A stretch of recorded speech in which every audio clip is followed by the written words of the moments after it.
I'm Callie, and I run a boutique event firm in Austin. We handle high-end weddings, corporate galas, launch parties for brands I can't name, without a non-disclosure. My life looks polished on paper, but I've learned that the most expensive things don't always shine. 2 weeks ago, my younger sister booked her birthday party at one of my venues without asking me. She walked in with her fiancé's family like she owned the place, pointed at me in front of my staff, and told them to escort that homeless-looking woman out. That woman was me, standing by the window in jeans and a bun, holding a clipboard with her name at the top. She didn't even blink when she said it, and no one corrected her. Not her fiancé, not my mom, not my dad, just silence. Like they all agreed I'd become invisible long ago. I didn't say anything in that moment. I just stood there, hearing my own name echo in my head like a punchline. And that's when it hit me. I hadn't been the quiet one in the family. I'd just been trained not to make noise. Dinner at my parents' house always carried this quiet weight. Like everyone had agreed to perform a version of love that no one really believed. The table was set with my mom's wedding china, the kind she only brought out for holidays. Interventions, or announcements disguised as conversation. The air smelled like baked ziti and scented candles, and my father kept his eyes on his plate like something in the marinara sauce might solve world hunger. Summer was curled into the love seat, like she was posing for a lifestyle shoot, wearing a dress she definitely didn't pay for, scrolling through her phone like the evening was already beneath her.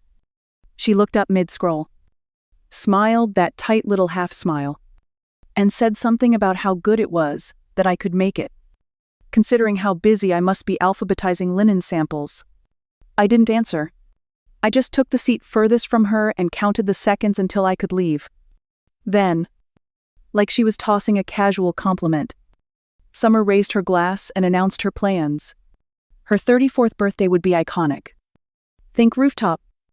I think private chef. Champagne wall. Drone footage. Imported flowers. Total cost just shy of $180. Ling. She paused dramatically, letting the number hang in the air like a challenge. Then she turned to me. You get to make it happen, Callie. I mean, it's not like you're doing anything real with your money. It wasn't even a question. It was a line delivered like it had already been rehearsed. Like this was all pre-approved. I looked around the table, hoping stupidly, maybe for someone to speak up. My father reached for more bread. My mother gave me a small nod and said it would really mean a lot to Summer. She added that I'd been so blessed lately. And wasn't it time I gave back a little? The room didn't spin? It didn't need to. Everything just got quiet. Too quiet.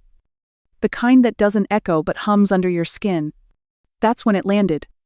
I wasn't being asked. I was being expected. Again. I excused myself before I said something I couldn't pull back. On the way out, Summer snapped a selfie with her wine glass. She angled the shot carefully to crop me out. My mother told me to smile more next time. My father didn't look up. I drove home in silence and didn't turn the music on. It was a Tuesday when my mother showed up unannounced at my office. No call. No warning. Just her silhouette through the frosted glass, and the scent of her perfume arriving 3 seconds before she did. She walked in, holding a Tupperware container of banana bread. The same recipe she used to make when I was sick as a kid. Like it still had some emotional currency she could spend. She placed it on my desk, like it was a gift. Like sugar could soften obligation. You really ought to make this space more welcoming, she said, eyeing the minimalist decor. Then she sat down without being asked, and smiled like we were two women chatting about weekend plans. Not about to cross a line. I didn't even know I'd drawn. From her bag, she pulled out an envelope. Cream-colored. Thick. And far too intentional. I brought something for you to look at, she said. Her voice light like this was a recipe or a wedding invitation. Inside was a multi-page event plan for Summer's birthday. Already filled out. Already budgeted. Midway down the page, highlighted in pink, it read Contribution, Callie Adams. Status confirmed. My hands went still. Confirmed, I asked. My voice tighter than I intended. Who confirmed this? She didn't flinch. Sweetheart, let's not make this harder than it needs to be. Summer doesn't have the kind of money this takes. And your father and I, well, we're on a fixed income now. You've always been the responsible one. This is just what's expected. That word again. Expected. Not requested. Not discussed. Just assumed. I set the envelope down like it might burn through the desk. She kept talking, saying Summer didn't mean anything by what she said at dinner.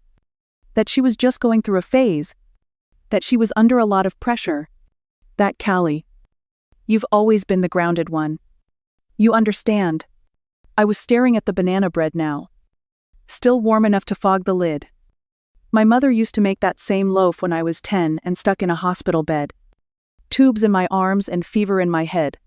She stayed beside me every night, curled on a stiff recliner in her coat, whispering, "You saved me from myself. Callie, you're the reason I'm strong." Back then, I thought that was love.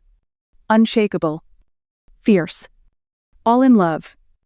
But that night, I heard her on the phone with my dad, snapping that he didn't bring the right insurance forms. I furious that she had to quit her job, that he was working night shifts like a mule. We gave up everything for her, she said. And when she hung up, she came back in and smiled at me like none of it happened. Just promise you'll never forget that. Okay, I nodded. I was 10. I didn't know love wasn't supposed to come with a receipt. Now, sitting in my adult office with the same banana bread in front of me, I realized it had never been just dessert. It was a trade. A reminder. A weapon. Dressed up in cinnamon and warmth. My mother stood to leave. "Let me know if you want the planner's contact," she said. "You're going to love her. Very boutique." She smiled and walked out like she'd just closed a business deal, leaving the scent of vanilla and entitlement behind her. I didn't cry. I didn't yell. I just stared at that container. And for the first time, I saw it for what it really was. Not a gesture. A message. And I was done reading between the lines. That night, I sat at my kitchen island with a glass of wine and my laptop open, the glow from the screen casting soft light across the dark tile. The banana bread was still sitting on the counter, untouched.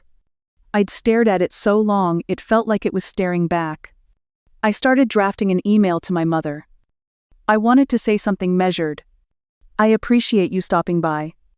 I just wish the conversation had gone differently. Maybe next time we can be more open about expectations." I stared at the words, reread them twice, and realized none of it was true.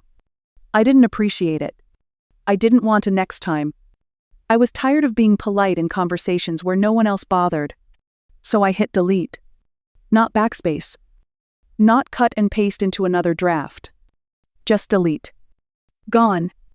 Then I stood up, walked to the freezer, opened the door, and slid the banana bread inside. It fit perfectly between a bag of frozen peas and a bottle of cheap vodka I kept for nights like this. I didn't say anything dramatic. I didn't whisper some final declaration of independence. I just closed the freezer and stood still for a moment, letting the silence settle. That loaf used to mean love. Now it felt like obligation, like apology wrapped in foil and forced into my hands. But I wasn't going to eat it. I wasn't going to swallow it down just to make someone else comfortable. I chose not to respond. Not out of fear.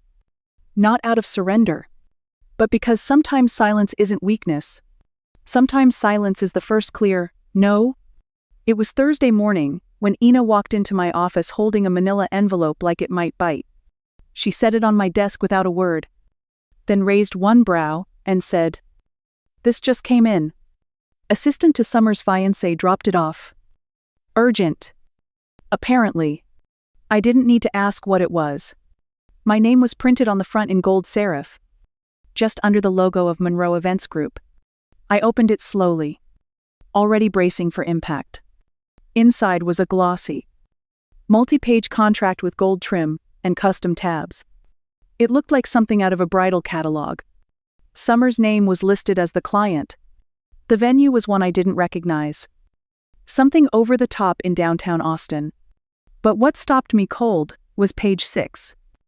Tucked under liability adjustments, in tiny print, was a clause that named me as the family financial liaison. In the event, the primary party failed to pay within 30 business days, I would assume full responsibility. That included fees, penalties, and legal action. I read it twice, then once more just to be sure. She hadn't asked. She hadn't even hinted.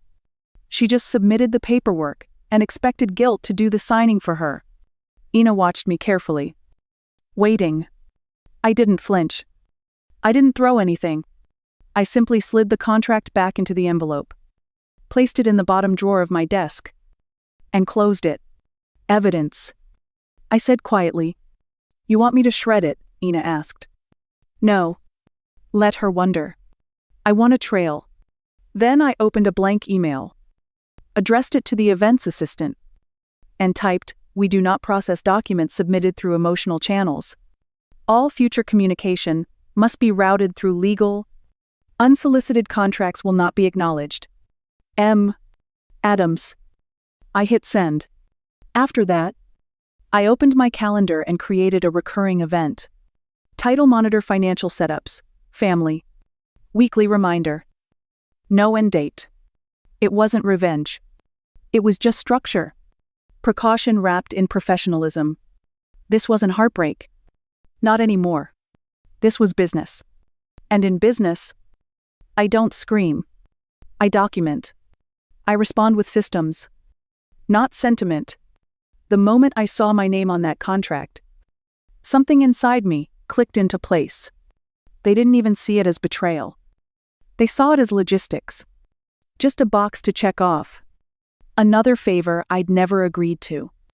Another sacrifice written in invisible ink. But this time, I wasn't going to play their part.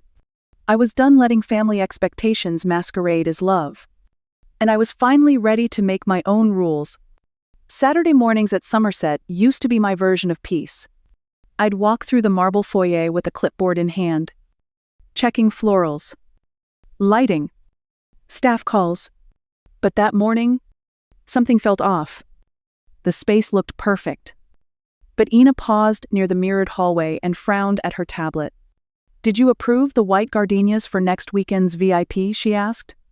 I hadn't touched next weekend's calendar. My stomach tightened as I stepped beside her and scanned the screen. Imported candles, custom ice sculptures, live music permits. That wasn't a client. That was Summer. The booking name said SC3 Events. But the details screamed Summer Caroline. She wouldn't, I said under my breath. Anna didn't respond. She didn't have to. We both knew she would. We went straight to the back office and pulled the booking log. There it was, in black and white Somerset Grand Lux package. Booked through a third-party agency. No phone call. No heads up. Just a name on a line like it belonged there. She booked my venue like it was a prop. Like I didn't own the floor she planned to walk across. Ina looked at me carefully. "If you cancel now, she'll spin it. Say you're bitter, jealous, making a scene. But if you let it roll, she'll hang herself." I didn't hesitate. "Don't cancel anything," I said. "Not yet." Back at my desk, I created a new folder on my desktop, SC Unauthorized Booking. Inside it, a subfolder, Communications. I opened a fresh document, dated it, and started logging every detail. Vendor requests, floor plan changes, delivery contacts, every email, every file. If she wanted a legacy party, I'd make sure it was well documented. She thinks this is a game of optics, but this is my house. And in my house, I don't scream. I collect. I record. I prepare. Let her think she's getting away with it. Let her believe the silence means permission. Because when the lights go on and the cameras roll, I'll be ready. And this time, I won't be the one edited out. It was a quiet Wednesday afternoon when my phone buzzed with a single text from Ina. Check ballroom camera tres. It's happening. I didn't ask what she meant. I just clicked into the live surveillance feed, already knowing exactly who I'd see. Summer was in 5-inch stilettos, striding across the ballroom like it was a catwalk. Her voice echoed through the room as she pointed at the centerpieces. This is the color scheme. Are you serious? This looks like a middle school prom. A florist stood frozen beside her as Summer ripped a rose from an arrangement and tossed it to the floor. She turned to a decorator and snapped something about taste and professionalism, then gestured wildly toward the chandelier, like the lighting had personally insulted her. A young staffer walked by with a stack of linens. Summer clicked her fingers. You? Linen girl. That is not the fabric I ordered. The girl paused, confused. Clearly not a native English speaker. She gave a small, nervous smile and kept walking. Summer rolled her eyes. Is anyone here even literate? She grabbed a clipboard from the display table, scanned it with dramatic flair, then slammed it down so hard it skidded across the marble. No one moved. No one spoke. The room had frozen under her tantrum. I didn't flinch. It didn't even blink. I just watched. Calm. Still. Unreadable. Then Ina stepped into the frame. Straight-backed. Tablet in hand. Expression flat as stone. This is a private venue under contract, she said clearly. Our staff deserve to be treated with respect. Summer turned slowly, eyes narrowing like Ina had interrupted her performance. Oh, please. Spare me the lecture. Do you even know who I am? Ina didn't miss a beat. Do you? Silence followed? Heavy and cutting. Summer scoffed and turned away, muttering something about lawsuits and ungrateful vendors. But I wasn't listening to her anymore. I had seen what I needed to see. I leaned back in my chair and clicked save on the video footage. Then, I dragged the file into the SC unauthorized booking folder and renamed it Incident Record Ballroom. It was all there. On record. On camera. On file. She thought this was her stage. What she didn't realize was that I had just given her the spotlight. And the curtain was already rising. The day of the party arrived like any other. But the air in the Somerset ballroom felt charged, as if the walls themselves knew a reckoning was coming. Summer walked through the arched entryway with the practiced ease of someone used to being the center of attention. Her laughter was breathy, exaggerated, designed to fill every corner, while her fiancé trailed behind, polite but distant, clearly trying to gauge the room. She swept a hand toward the grand staircase and announced how perfect everything was, how the orchids and golden chairs screamed legacy and luxury. But from the office upstairs, I was watching. Ina stood near the entrance, greeting guests with flawless professionalism, and I adjusted the cuffs of my navy blazer, took a steady breath, and began my descent. My heels clicked sharp and steady against the marble steps, each step a silent declaration. Every eye in the room turned toward me. I paused at the halfway point and met Summer's gaze. She froze. No smirk. No sideways glance. Just wide, uncomprehending eyes. I continued down the staircase and extended my hand to the family of her fiancé, introducing myself calmly. I'm Callie Adams, owner and creative director of this estate. The room went still. Her fiancé's parents exchanged looks that said more than words ever could respect. Surprise. Acknowledgement. Summer's mouth opened, then closed. No words came. She looked as if someone had pulled the floor out from beneath her. I didn't gloat. I didn't raise my voice. I didn't need to. My presence alone dissolved the illusion she'd tried so hard to build. Ina escorted the guests to the east terrace, and I lingered by the fountain where the future in-laws admired the grounds with practiced ease. One of the women pulled me aside and asked quietly if I had built all of this from the ground up. I nodded. And she smiled, a look only women with experience can give. A mix of respect and understanding. Summer tried to reinsert herself into the conversation. Her voice small for once. A younger sister begging for attention. But her fiancé's family didn't turn. They'd already seen who truly owned this moment. Later, Summer broke down against a mirrored wall. Her makeup smudged. Fists clenched in helpless frustration. I walked past her, with my head held high. My pulse steady and unreadable. That night, the silence in my home was different. It wasn't empty. It was earned. My phone buzzed just as I was shutting down for the night. Caller ID showed it was my father. He hesitated. Then answered. His voice was low. Tired. Don't make a big deal out of it, he said. It's still her birthday week. I stood there in the quiet kitchen. The words sinking in like cold water. Not proud. Not sorry. Just a warning wrapped in concern. Like I was the one causing trouble. The one breaking fragile peace. I said nothing at first. Then I told him I was standing right in front of him. That I had shown up. And yet he still didn't see me. He sighed and tried to explain. But it was the same old story. We just want the family to stay intact. Like it ever was. I cut him off. It never was intact. It was a house of cards built around her. I said I wasn't angry anymore. I was just done. He paused and asked if I really meant it. I did. Then I hung up and slid the phone into the drawer beside the sink. No tears. No anger. No hope for understanding. Just a quiet resolve. For the first time, I wasn't waiting for anyone to notice me. I wasn't begging for acknowledgement or forgiveness. I was free of the expectation to be anything but myself. I didn't rub it in. I let silence do it. Days later, an email landed in my inbox. From my father. Just 3 words. You were right. I should have stood up. No excuses. No explanations. No attempts to soften the truth. I read it 5 times before I smiled and deleted it without replying. Summer posted a video apology online soon after. The lighting was muted. Her face bare. The usual background music absent. She stared into the camera for almost 2 minutes before speaking. But I didn't watch. Not because I lacked curiosity, but because I no longer needed to hear it. Peace didn't come from a public confession or a dramatic victory. It came quietly. From inside.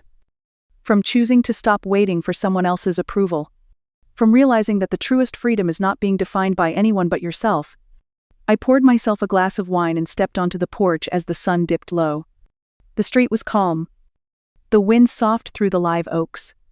The kind of peace that isn't loud or obvious, but real and steady, like a slow exhale. This is where my story ends, not with headlines or apologies, but with a simple truth. Sometimes peace isn't about winning. It's about letting go. Have you ever felt invisible in your own family? Like no matter what you do, no one really sees you or hears your story. If that's something you've experienced, you're not alone. I want to hear your truth. Share your story in the comments below. Or just type 1 if this resonates with you. Tell me where you're watching from. This channel is a space for real stories and real people. And sometimes just knowing someone else understands can make all the difference. If this story touched you, consider subscribing. You never know when the next story might be the one that finally puts your feelings into words. Thanks for spending your time here. I'll see you in the next one.